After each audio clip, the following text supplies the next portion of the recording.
Hi everybody, it's Adam again. I'm here. It's Friday afternoon. We're on the border with Gaza, and I'm being joined by Lieutenant Colonel Jonathan Conricus, who is the IDF spokesperson to the foreign press. Hi Jonathan, how are you doing?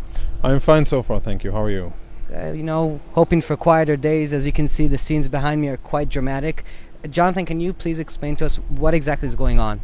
Well, so far we have approximately 4,000 give or take demonstrators and rioters that are on 5 different locations along the fence. Today is a symbolic day, and I think nothing tells the story better of what's going on than the fact that today is Iranian Quds Day, and Hamas chose this day to do their biggest event, the last Friday of Ramadan, again trying to get to the fence and to tear down the fence and infiltrate into Israel. And I think it's very important for everyone to know and to note that today Hamas chose Iranian Quds Day to make their big event. That does make you think about what exactly is going on behind us. Just moments ago, we didn't get to film it. We saw a kite just flying. There's another one right above us. What can you tell us about these kites?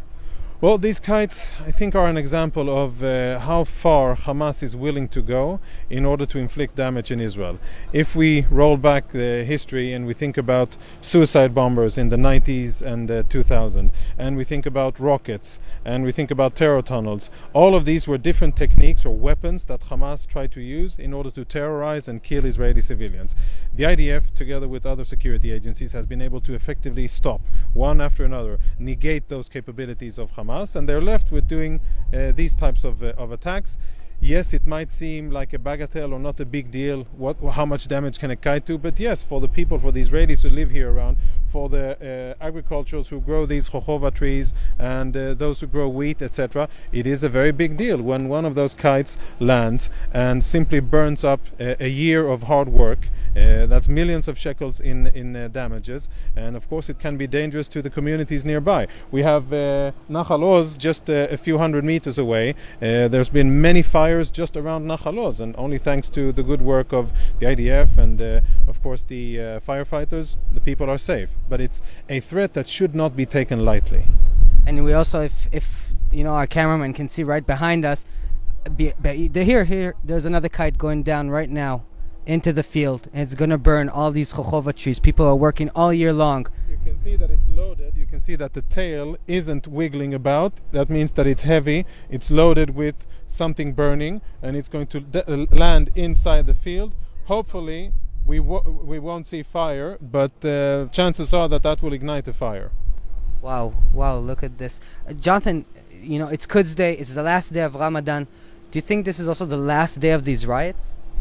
Let's hope that it is. Let's hope that the people of Gaza come to their senses and understand that they can protest, and they should protest. They should protest against the corrupt regime that rules them, Hamas. They should cry out and say that we deserve more, and the address for those cries should be Hamas, the terrorist organization that has been ruling Gaza for 11 years and has nothing to show for their 11 years of rule. The people in Gaza should protest against them.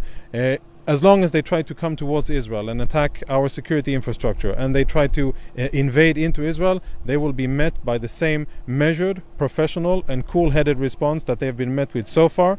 The IDF is prepared, is strong, is disciplined, with commanders on the ground ready to deal with whatever happens. Let's hope that people on the other side come to their senses, understand that it is an exercise in futility trying to violently get across, and that they should focus on the Hamas regime, which squanders international aid instead for using it for the benefit of Palestinian citizens on terror activity, which we are able to negate one after another.